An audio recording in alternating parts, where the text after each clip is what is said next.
Muy buenos días, soy Marcela Vélez y desde Londres comento con ustedes las noticias que deben saber para comenzar el día. Bienvenidos a Primer Click de Diario Financiero.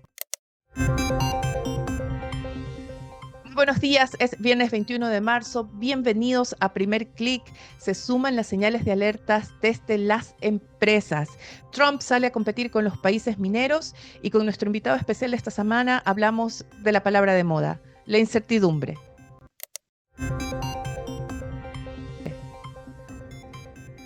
Ha sido una mañana algo accidentada aquí en Londres. Heathrow, el principal aeropuerto de Reino Unido y uno de los mayores del mundo con más tráfico, cierra por todo el día. Una falla eléctrica causó un incendio que dejó sin electricidad al terminal y obligó a redirigir cientos de vuelos. Se cree que van a demorar entre 2 o 3 días en normalizar el tráfico aéreo. Esto está golpeando a las acciones, sobre todo de las aerolíneas europeas, pero no son las únicas afectadas esta mañana. Las caídas de sus acciones se enmarcan en una ola de pérdidas más generalizada. Y es que estamos viendo en el mercado que se pierde ese impulso, ese optimismo que inyectó la Reserva Federal hacia mediados de la semana. Tuvimos un cierre con pérdidas en Asia, el stock 600 retrocede 0,68%, los futuros de Wall Street se alinean también con una apertura en rojo. Las caídas de los índices estadounidenses también son una reacción a los reportes de resultados que tuvimos ayer de FedEx y Nike. Vemos que las acciones de ambas empresas caen en torno a un 5% ya antes de la apertura. Ambas reportaron un recorte en sus pronósticos de negocios, reportaron caídas en la demanda y sobre todo FedEx puso esa palabra que ha marcado a los mercados desde las últimas semanas, la incertidumbre. FedEx dijo que el escenario para la demanda en Estados Unidos era muy incierto. Pero ya vamos a hablar de ese tema con nuestro invitado de esta semana. Antes, quiero destacar a otro sector que está en los titulares esta mañana a consecuencia de una orden de Donald Trump. El presidente estadounidense firmó una orden ejecutiva para impulsar la producción de minerales críticos en Estados Unidos. Se acogió a una vieja ley de defensa porque para su administración la producción de elementos como litio, cobre, oro, uranio, pero también carbón y otra decena de elementos son un tema de seguridad nacional.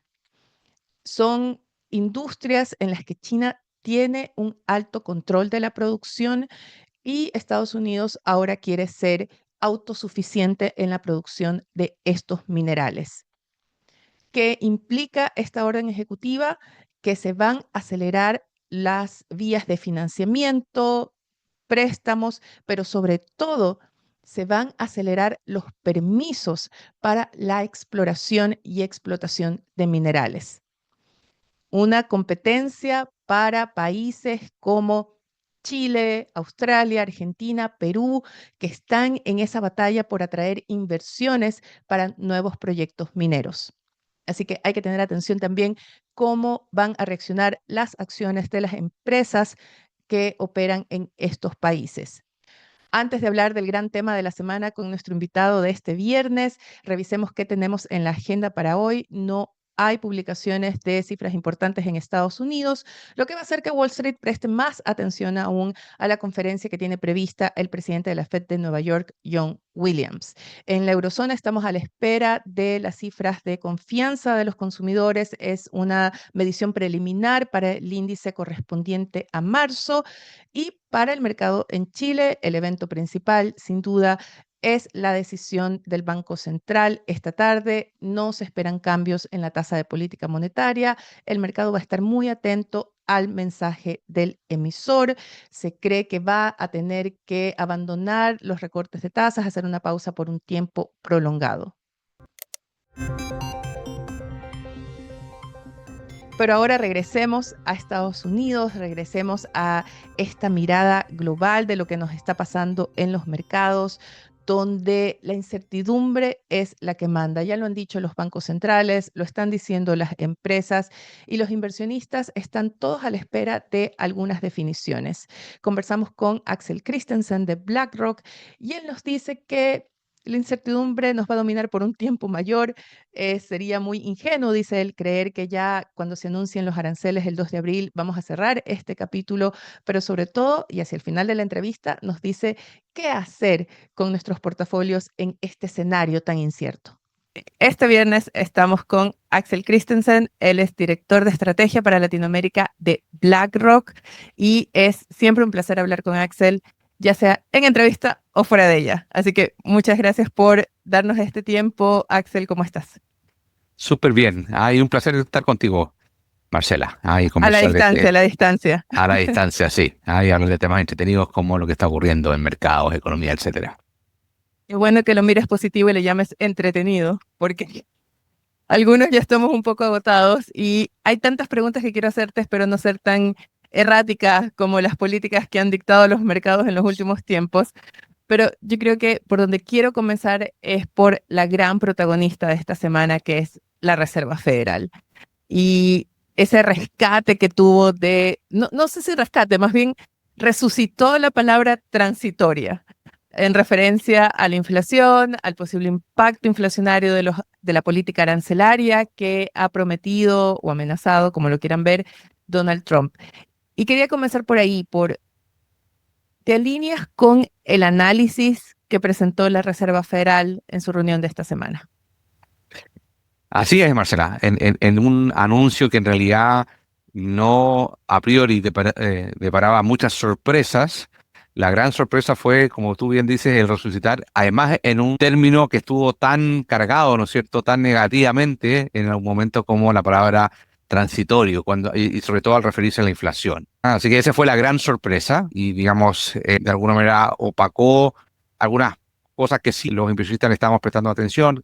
Más allá de la decisión de mantener las tasas donde estaban, hay ninguna novedad, pero estábamos muy atentos a la actualización de las proyecciones que hizo la Reserva Federal.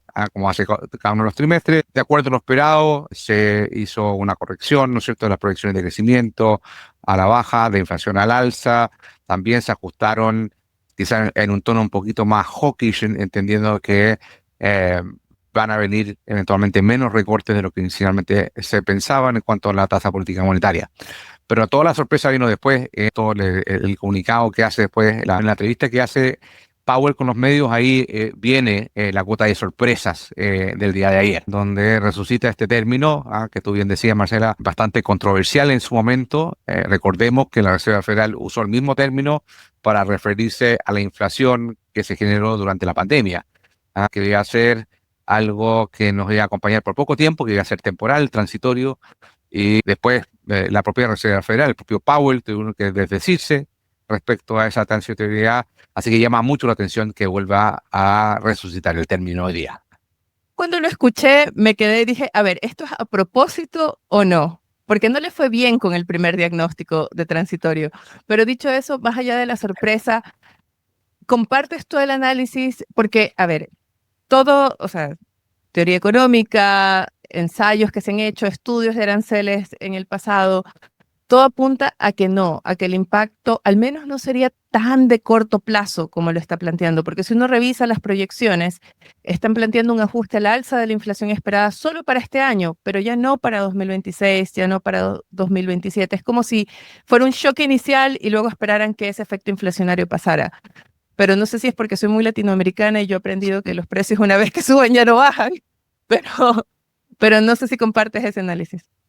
Sí, quizás haciendo referencia un poco a lo que ocurrió en la vez anterior, recordemos que el shock de inflación que tuvo el mundo y digamos, obviamente Estados Unidos también, tuvo una componente por el lado de la oferta, que tenía que ver con todas las dificultades en la cadena de suministro, que le puso presión, pero también tuvo una componente bastante grande por el lado de la demanda, en el sentido de que todos los programas de ayuda se dieron curso que literalmente le puso plata en los bolsillos a los consumidores, hizo también que la inflación se extendiera mucho más allá. Entonces, quizás en esta ocasión, Marcela, dado que un shock inflacionario por el lado de los aranceles es de alguna manera un ajuste de una sola vez, una vez que se internalizan eso, y claro, en ese espíritu podría tener un grado de mayor temporalidad, o sea, una temporalidad más limitada, o sea, más transitorio. Pero tú bien dices, no podemos desechar que no vengan otro tipo de medidas de segundo orden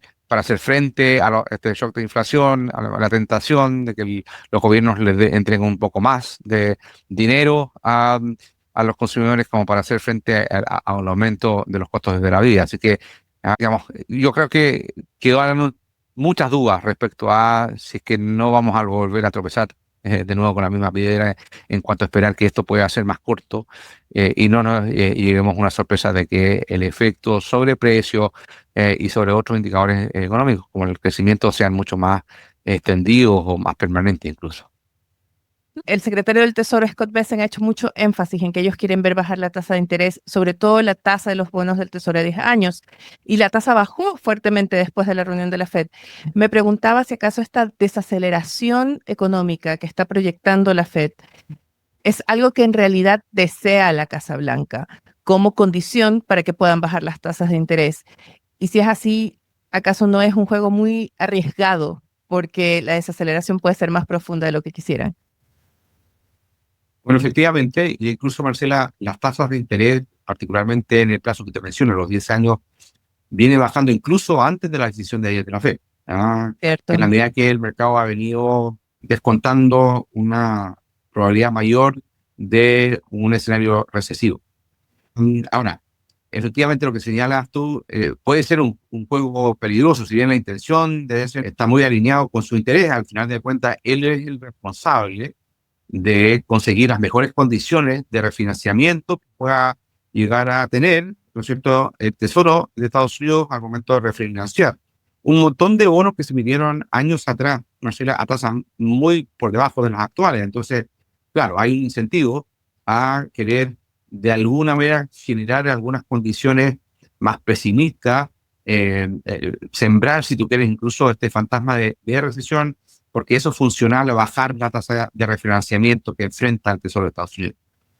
Pero quiero volver a lo que tú planteas. Puede ser un juego peligroso en la medida que eso, que a lo mejor es un poco artificial en su comienzo, es más bien con un objetivo muy específico de bajar las tasas de interés por algún momento, por algún periodo de tiempo, vaya retroalimentando y que decisiones de inversión, por ejemplo, o de consumo, se posterguen frente a gente que se siente un poquito más insegura ante un escenario de mayor probabilidad recesiva. Entonces, puede llegarse a una situación que ya no depende específicamente de lo que el secretario del Tesoro quiera hacer o no, o digamos, quiera proponer, sino que abiertamente veía ahí un analista que hablaba que hay un riesgo que Estados Unidos se convenza a sí mismo de que va a ir a una recesión. Ahora, dicho eso, la ventana de oportunidad que tiene el Tesoro americano de conseguir refinanciarse a tasas más bajas se puede ver bastante afectada por lo que va a ocurrir en la discusión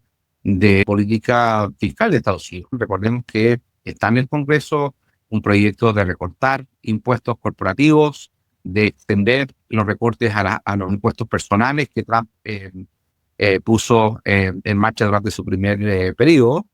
Se está buscando al mismo tiempo recortar el gasto público, pero si el resultado final, ¿no es cierto?, de estas medidas apunta a que Estados Unidos va a tener que seguir con un nivel de déficit fiscal relativamente alto y con el consiguiente aumento de su deuda, puede ser que volvamos a ver las tasas más bien a niveles por encima de las que están actualmente y se acerquen a los niveles que vimos cuando Trump salió electo, cuando el mercado empezó a incorporar una situación de gasto público y de mayor deuda en torno a su propuesta fiscal. Entonces, se está jugando quizás en un espacio bastante complejo, donde hay el riesgo de afectar expectativas y ampliar la posibilidad de entrar en una zona más complicada en cuanto a riesgo recesivo, y al mismo tiempo hay un tiempo limitado, porque van a haber otros factores que ya pronto pueden incidir en determinar hacia qué dirección siguen las tasas de interés acá en Estados Unidos. Escuchando tu análisis y de lo complicado que es el escenario, de lo riesgoso que es el escenario, viendo las proyecciones, el ajuste que hace la Reserva Federal, será que mi naturaleza es usualmente pesimista, pero para mí el escenario es bastante negativo y sin embargo ayer escuchamos a un Jerome Powell, quizás es su deber inyectar calma, todavía bastante optimista, insistiendo en el buen estado de la economía. ¿Cómo ven ustedes desde BlackRock la situación de la economía de Estados Unidos? ¿Son optimistas? Yo sé que ustedes tienen una apuesta a largo plazo en el tema de, sobre todo, acciones tecnológicas, pero es un tema más de tendencia a largo plazo.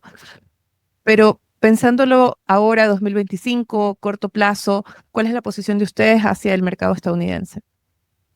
Bueno, efectivamente hemos estado frente a un comienzo de año muy marcado por los primeros días de la nueva administración, donde ha habido un intento de entender qué cosas son nuevas, qué cosas se podrían de alguna manera asemejar al primer periodo presidencial de Trump. Entonces, con bastante incertidumbre, con bastante falta de claridad respecto a las directrices que puedan tomar algunas de digamos, los puntales claves de la política económica de Estados Unidos. Partiendo por la política comercial, si es que los aranceles más bien van a servir como un instrumento de negociación o son una fuente más permanente, por ejemplo, precisamente para incrementar el ingreso fiscal y dejar un poco más de espacio para eventualmente conseguir una rebaja de impuestos por el lado corporativo.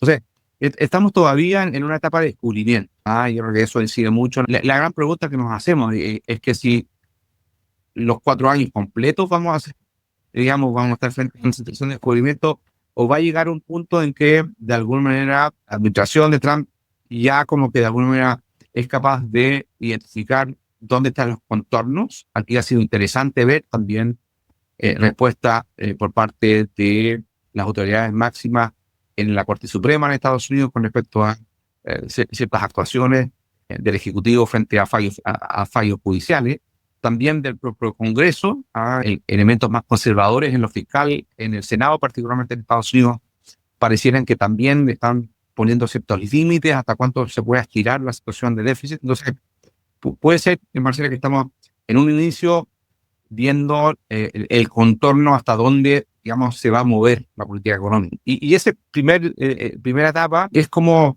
la imagen espejo de lo que fue su periodo anterior. Entonces, quizás en eso, digamos, no nos sirve tanto mirar lo que ocurrió hace, ¿cuánto? 8 años atrás, cuando asumió por primera vez, donde era un presidente que no se esperaba en su momento que fuera electo, que le costó un buen rato armar su equipo, su gabinete, porque tuvo que recurrir a gente, digamos, en los grupos tradicionales del Partido Republicano. Ahora aterriza en el gobierno con un grupo mucho más afín a su propio objetivo y, por tanto, la velocidad es otra y quizás la estrategia en cuanto a lo que te decía, de probar hasta dónde puedo llegar, dónde están los límites y una vez establecidos ahí, de alguna manera quizás dar un grado de mayor certeza, de mayor seguridad con respecto a las decisiones que se puedan tomar hacia adelante. Pero ¿no crees que ese primer capítulo, no me has respondido si eres optimista Sí. o si ustedes en BlackRock son optimistas o pesimistas, vamos a retomar eso más tarde, pero Ya te lo voy a responder. pero antes, ¿no crees que ese primer capítulo de descubrimiento es interesante? No había escuchado el término, pero creo que es una muy buena definición sobre estos primeros meses. Pero ¿no crees que ese primer capítulo de descubrimiento termina el 2 de abril? Él le ha llamado el Día de Liberación de Estados Unidos, simplemente el día en que va a anunciar o va a clarificar su política arancelaria. ¿Terminaría ahí la incertidumbre o es solamente otro capítulo? Yo lo veo difícil poder decir que va a ser un fin definitivo, porque creo que en esto vamos a tener que seguir viendo cuál pueden ser las respuestas de los países afectados. No es que todos los países tomen y no hagan nada con respecto a las aranceles recíprocos que se puedan, digamos, poner en curso. Va a haber también muchos esfuerzos, como ya vimos, o hemos visto hasta ahora, de industrias acá en Estados Unidos que están muy integradas en sus procesos de manufactura con países donde estos aranceles pueden tener un impacto en su cadena de suministro, que puedan buscar exenciones. Como ya hizo, por ejemplo, la industria automotriz cuando se aplicaron aranceles a México recientemente. Entonces, creo que es una fecha importante porque se va a conocer una serie de decisiones muy relevantes, pero que creo que sería un poquito ingenuo pensar que ahí se acaba todo. Capaz que entremos en un episodio adicional donde vamos a ver idas y vueltas, particularmente en función de lo que pueda ser la respuesta de otros países frente a estos anuncios de aranceles recíprocos que se puedan poner en curso. incluso más, Marcela. Incluso si es que, no sé, en algún momento el tema del arancelario ya se va definiendo, ya vemos que las iteraciones, ida y vuelta de los aranceles se empiezan a estabilizar. Hay, como ya te mencionaba, otros elementos, otras dimensiones de la política económica de Estados Unidos que podrían ser fuertes de incertidumbre también. Te hablaba recientemente de lo que vaya a resultar de las propuestas de política fiscal en cuanto a recaudación, en cuanto a la reducción de impuestos corporativos, cómo eso de alguna manera puede reimpulsar esas perspectivas de una economía que se desacelera. Si hay, junto con esos recortes, un reimpulso a la inversión privada, por ejemplo, podríamos pasar un bache muy cortito con respecto a un menor crecimiento en Estados Unidos. Y no podemos, digamos, dejar afuera también de un plano, creo que también puede ser fuente de incertidumbre, también en cuanto a su impacto en inflación y crecimiento, y me refiero a cuál vaya a ser la decisión final de la administración con respecto a la inmigración. Si vamos a seguir viendo medidas más bien buscando titulares, pero reducidas en cuanto al número de personas deportadas, o eventualmente vamos a ver deportaciones masivas que pueden tener impactos en sectores sensibles, el perfil de este tipo de trabajadores, pensemos en el sector agrícola, en el sector de construcción en Estados Unidos. Entonces, O el sector servicios, hotelería, restaurantes, está lleno de inmigrantes. Entonces, faltan todavía ver algunos episodios, probablemente el episodio más fuerte que estamos, o digamos que remece más, es el primer capítulo, digamos, pero estamos lejos de ello, de estar en la parte final de esta temporada de anuncios. No sé si ustedes han elaborado escenarios, pero ¿cuál es el peor escenario que esperarías para el 2 de abril? O sea, ¿qué podría anunciar la Casa Blanca el 2 de abril que tú digas, esto lo cambia? Absolutamente todo es un escenario negativo. Un anuncio muy extenso de aranceles, pero más allá de los anuncios específicos sobre qué productos y qué países sean los afectados, una declaración que de alguna manera establezca que la política arancelaria de Estados Unidos va a ser una situación más permanente. Es más, que va a ser una fuente importante de recursos para eventualmente, como te decía, darle una holgura fiscal al gobierno federal en Estados Unidos como para avanzar en otras líneas, como te decía, recortar el impuesto corporativo, extender algunos beneficios. Esa situación ya desechando un poco el uso de los aranceles como un arma de negociación, sino que como una fuente de ingresos para el gobierno, sin lugar a dudas, digamos, situaría la situación de impacto inflacionario y crecimiento, ya no lo convierte en una probabilidad, ya se convierte mucho más en una certeza y los mercados tendrían que ajustarse frente a eso. Así que ciertamente yo, digamos, le voy a prestar atención no tanto a los anuncios específicos por producto por país, sino que si estamos frente a un giro frente a lo que fue la aplicación de la política arancelaria, que recordemos en el caso del periodo anterior de Trump, fue más al final de su periodo. Entonces, si te parece, Marcela, déjame hacer un intento de responder tu pregunta, si estoy optimista o no. Sí, era la siguiente pregunta, así que qué bueno que lo retome.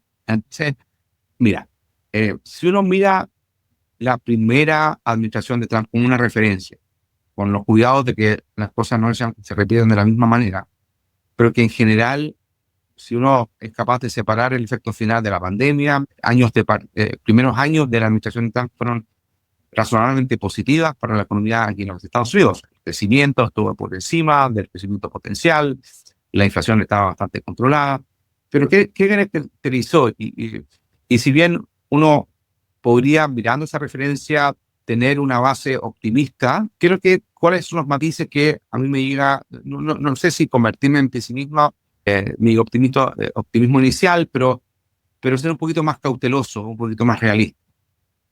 Y acá la analogía que encontré, que no es mía, digamos, que la escuché, pero la comparto porque es fantástica, es que en el primer periodo de Trump, esto es como alimentar a un niño, ¿no es cierto?, en que nos dieron primero el dulce, que fue los recortes de impuestos, que fue la desregulación, y ya al final, una vez que ya habíamos saboreado la parte rica, ¿no es cierto?, de los dulces, nos tocó comer espinaca. Pero no nos importó tanto porque habíamos quedado con ¿no es cierto?, la sensación de dulzura al lado. En esta ocasión comenzamos al revés. Comenzamos comiendo espinaca. Espinaca, ¿no es cierto?, toda esta incertidumbre que está frente a los aranceles. Y por ahí, digamos, está la promesa de que no se preocupen, ya vienen los dulces. El riesgo está, Marcela, y por eso soy más cauteloso quizás, es que todavía, a pesar de que en algún momento la reducción de impuestos, las regulaciones reimpulsen y que se aviven un poco estos espíritus animales que puedan, en el fondo, reimpulsar los mercados, no sea lo suficiente o sea un tanto tarde como para sacarnos un poco la amargura en la boca de haber empezado comiendo espinaca y no dulce como la vez anterior. Siguiendo tu análisis de que estamos sigamos con la idea de la comida y de la espinaca, sí, en este periodo de comer espinaca, ¿no crees que en ese sentido las caídas que hemos visto en el mercado serían más que un ajuste? Porque hay algunas voces diciendo, es una corrección normal, era una corrección necesaria, tenía que ajustarse, los precios eran muy altos, pero si sigo tu análisis y un poco también lo que considero que veo yo que está pasando en el mercado, las caídas no tienen que ver tanto con una corrección en el sentido de los inversionistas diciendo los precios están muy altos de las acciones, sino más bien como no sé qué va a pasar. O sea, va más allá de la valorización que tienen o no las empresas. Pareciera que hay un poco de ambos, Marcela, porque efectivamente si tú analizas cuáles son las acciones, cuáles sectores que han tenido mayor corrección, son precisamente los sectores que arrastraban valorizaciones más extendidas, muy concentradas en las tecnológicas. Si uno fija la atención en otros sectores, y especialmente sectores que uno podría identificar un poquito quizás más separados, un poquito más protegidos frente al riesgo de una guerra comercial, más bien sectores ligados a servicios, por ejemplo, más que a sectores de producción de bienes, ha habido una cierta diferenciación en desempeño. Así que hay una componente que uno podría atribuir a que lo que estaba caro, de alguna manera se ajustó con mayor fuerza, las cosas que no habían subido tanto, o de sectores un poquito más defensivos frente a un panorama más incierto, han tenido correcciones mucho más limitadas. Incluso más podríamos hablar de correcciones. Ahora, quiero agregar quizás un punto adicional que creo que es interesante ¿no es cierto?, mencionar, y tiene que ver con el comportamiento de los mercados fuera de Estados Unidos. Porque si esto realmente fuera como una especie de riesgo muy sistémico, en que la economía americana realmente va a caer en una situación que, como sabemos, dado su importancia, podría arrastrar al resto de las economías, eso ciertamente no es lo que se ha reflejado en la evolución de, digamos, bolsa o incluso moneda en Europa, por ejemplo. Esta partida de año ha sido espectacular para Alemania, por ejemplo, algunos países emergentes. China particularmente está viviendo su propia versión de las empresas tecnológicas, liderando el muy buen desempeño. Y lo más sorpresivo para mí ha sido el desempeño de América Latina. Siempre se ha dicho que cuando Estados Unidos se resfría, América Latina le da neumonía. Si tú miras la bolsa en Colombia, en Chile, incluso en el propio México, y no solamente su bolsa, sino que el peso mexicano, han tenido un comportamiento muy diferente al que uno esperaría cuando hay dudas más profundas con respecto a lo que pueda ocurrir en Estados Unidos. Ahora, eso no es una garantía, y creo que sin lugar a dudas, si que se profundiza el riesgo de una recesión en Estados Unidos, va a ser imposible mantener ese desacople que hemos visto hasta ahora, pero es interesante observar que hay sectores en Estados Unidos que han estado un poco más lejos de hablar de una corrección, y si nos vamos fuera de Estados Unidos, hay abiertamente regiones, incluyendo América Latina, que han tenido un desempeño, me atrevo a decir, incluso bastante bueno. Pero no puede ser que porque está este cambio de escenario en Estados Unidos, de repente los inversionistas se comienzan a fijar más en elementos idiosincráticos de cada país. Estoy pensando en Chile, el buen momento del cobre, las expectativas de cierto reaceleramiento o repunte en la actividad no minera. Creo que México es un misterio para mí y no me meto, pero ¿no crees que pasa eso? Que como, digamos, nos alejamos un poco de Estados Unidos y nos concentramos más en elementos locales particulares que benefician a cada mercado. No, sin duda, hay una componente idiosincrática que que toma una mayor relevancia. Pero volviendo al caso de Chile, sería muy difícil pensar en una economía tan abierta a la economía global como es la chilena, que se desacople de manera tan significativa si es que las perspectivas de Estados Unidos y su crecimiento económico empiecen a empeorar o digamos, han sido ajustándose a la baja. Es un, ¿No? es un buen punto, sí. O sea, O sea, es un puede buen ser punto de que no hay un pánico generalizado No, de que Estados Unidos va a colapsar, digamos. No es entonces, lo que se está viendo. sí, entonces es una combinación de que efectivamente no se ve que este escenario, incluso de menor crecimiento, pueda llevar digamos, que nos lleve exclusivamente a una situación de recesión. Aunque si comparamos esa visión con respecto a cómo era hace un mes atrás, es diferente, ese riesgo ha aumentado. Hablamos hace algunos minutos atrás que quizás es una estrategia como para no solamente poder salir a refinanciar la deuda pública en Estados Unidos en mejores condiciones. Piensa, Marcela, que incluso podría ser una estrategia para apurar decisiones por parte del Congreso en Estados Unidos. Obviamente, si tú en el fondo vendes una reforma que baja los impuestos buscando generar mayor crecimiento, mayor inversión privada, la capacidad de vender esa propuesta se facilita si es que hay una amenaza de una recesión, digamos, que se pueda estar acercando. Entonces, puede servir varios propósitos. A lo mejor estamos haciendo aquí una teoría de conspiración y no hay ninguna intención y solamente se ha dado porque hay efectivamente este nivel de incertidumbre. Pero ciertamente, si tú solamente ves un poco lo que se han reflejado en el mercado, particularmente mercados extranjeros, fuera de Estados Unidos, y sobre todo aquellos que son de alguna manera más sensibles a lo que ocurre en la economía de Estados Unidos, pareciera que la visión que tienen, digamos, en conjunto del mercado es que el escenario futuro no va a ser tan negativo. Para terminar, ¿qué hacer con Estados Unidos en los portafolios? ¿Cómo están ajustando ustedes su visión también de portafolios? ¿Están dándole más importancia a otros mercados a propósito de Latinoamérica, Europa? ¿Están reduciendo exposición a Estados Unidos? ¿Qué están viendo ustedes? No, la verdad es que no hemos cambiado la visión respecto a Estados Unidos como región, como mercado, pero sí hemos hecho desde el comienzo del año un énfasis de buscar oportunidades fuera de las empresas tecnológicas que lideraron de manera muy, un poco desproporcionada todo lo que fue el avance del mercado de estos últimos años. Si uno separa esas compañías, que son pocas, con menos de 10, te quedas con otras. En el caso, no sé, el S&P 500 con 490, que la verdad que su movimiento ha sido mucho más modesto.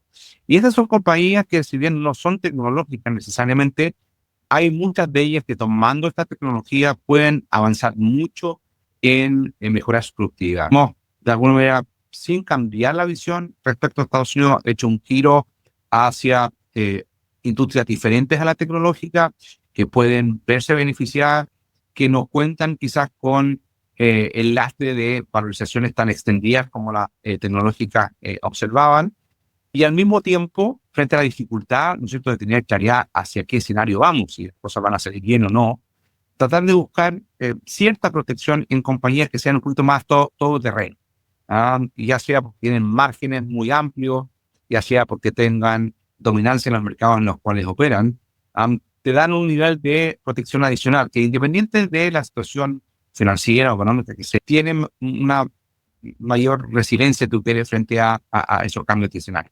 Piensa compañías que tienen buena situación financiera, que no tienen que salir al mercado a financiarse en una situación en que se puedan secar las fuentes de financiamiento.